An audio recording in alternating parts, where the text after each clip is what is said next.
Hello again, ladies and gentlemen. Welcome again to another edition of the Halo Effect. I am, as usual, your host, Robert Lockhart. Let's talk a little baseball, shall we?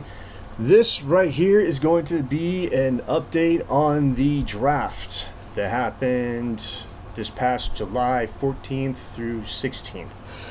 So, I've already touched a little bit on the first round, let you guys know, the first three picks the Angels got. Their first round pick, number 8 overall, was Christian Moore out of the University of Tennessee. Now, if you ask me, I think I've already stated this.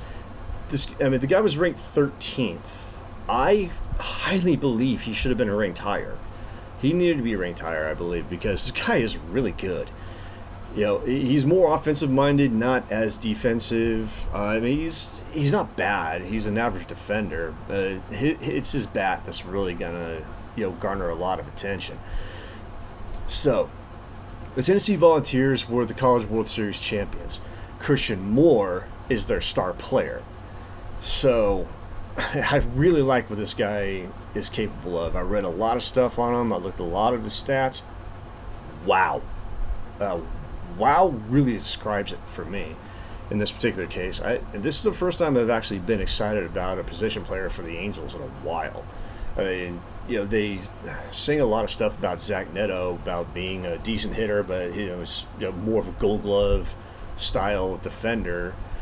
Shinewell, they said, was a really good hitter, but obviously his power level is not exactly first baseman kind of power. But that's neither here nor there. But Christian Moore, this guy looks like he could be a superstar. His hit tool is above average. His power tool's higher than that. His power tool is plus. He's a good runner. He doesn't get a very good start from home plate to first base solely because his follow through and his swing is so quick and so hard.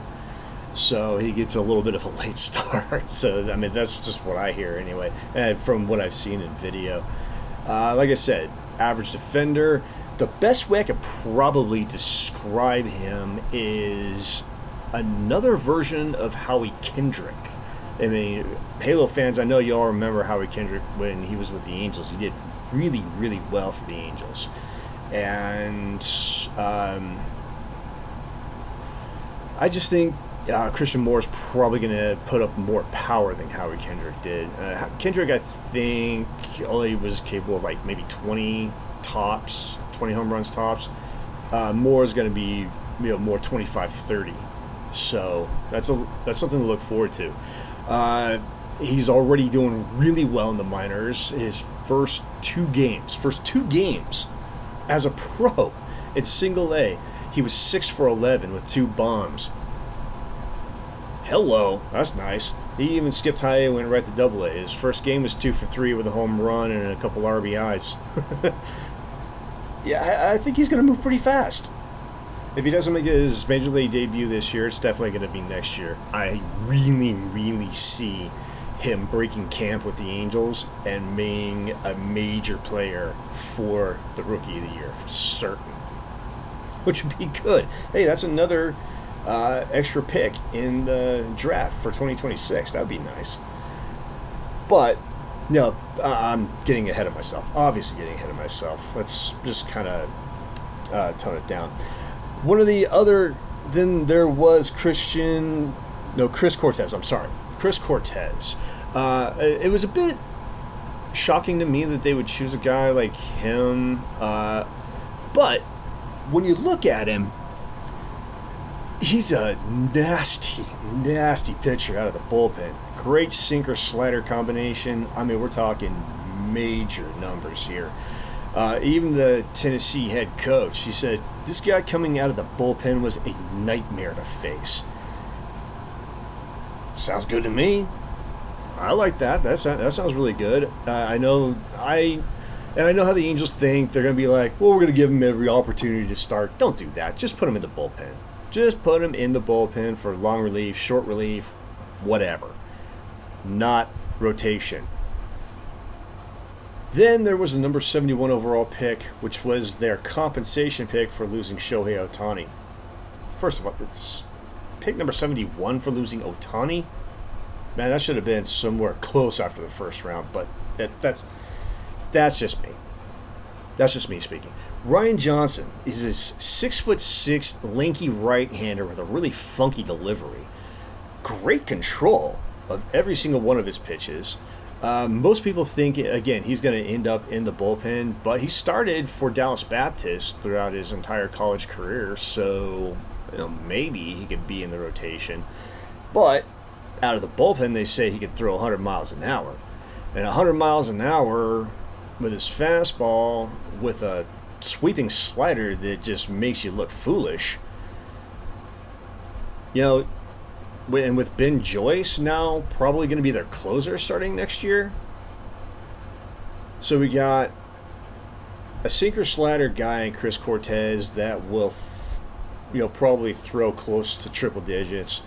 A tall, lanky right-hander with a funky delivery that will throw close to 100 on a regular basis, with a slider that will make you swing out of your cleats.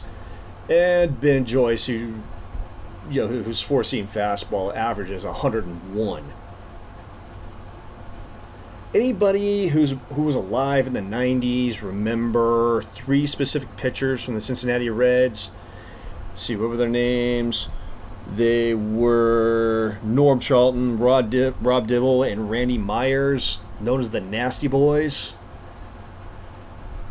These guys were so good that 98% of the time, if the Reds had the lead in the seventh inning, the Reds were winning the game.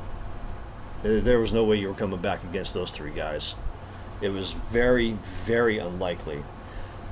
This could be a version of them. Of course, they were three left-handers, but, hey, mirrored the other way. So, it's just same.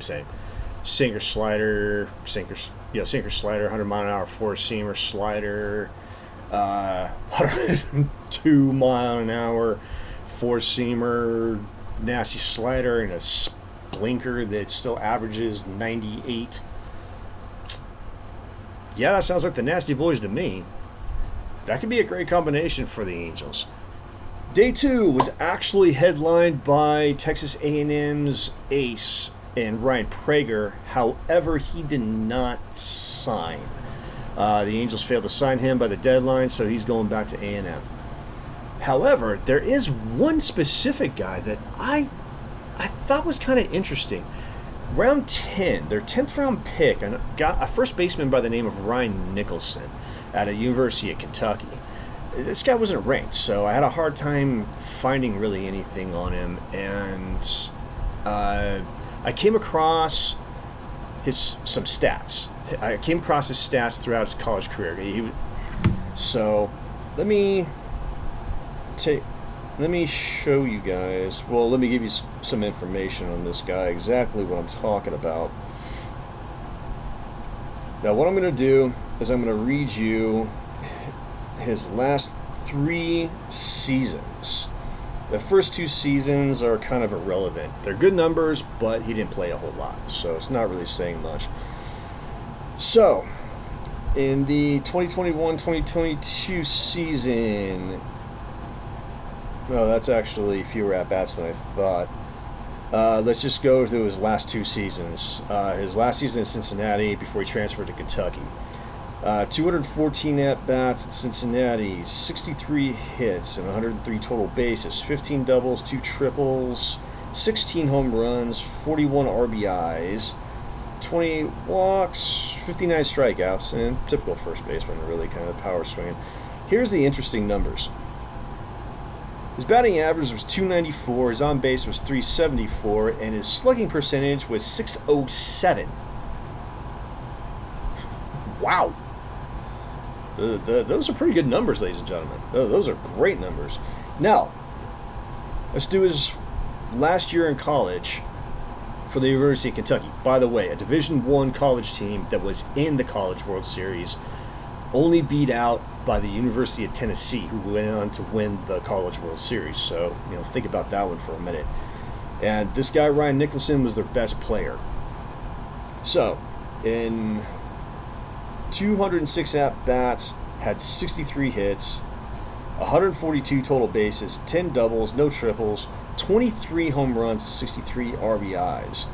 Batting and slash line of 306, 405, 689 slugging. From what I understand, his defensive metrics were pretty good. Let's see, his total fielding percentage for his last 2 seasons, 990 and 985. This guy can compete for the Gold Glove at first base. So he's an excellent first baseman as a defender. The dude rakes like crazy. If I had to put a scouting grade on this guy, I would say above average hitter with plus power to higher than plus power. About an average runner. He's not going to, disrupt the base pass a whole lot. And a possible Gold Glove caliber defender at first base. How was this guy not ranked? Somebody want to explain that one to me? I have absolutely no clue. That was just a weird one for me. I don't understand that one bit. So anyway, day 3, let's just move on. Ryan Nicholson, I believe, could possibly be the left-handed thumper that the Angels absolutely needed to get after losing Ohtani. Day 3 was highlighted by a couple of prep pitchers, Trey Gregory Alford and Connor Gatwood. Both of them heavy fastballs, nasty sliders. Both of them are developing their changeups.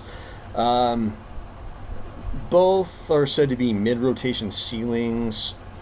No picks anywhere with really head of the rotation possibilities. Alford they signed. Gatwood they were not able to sign. So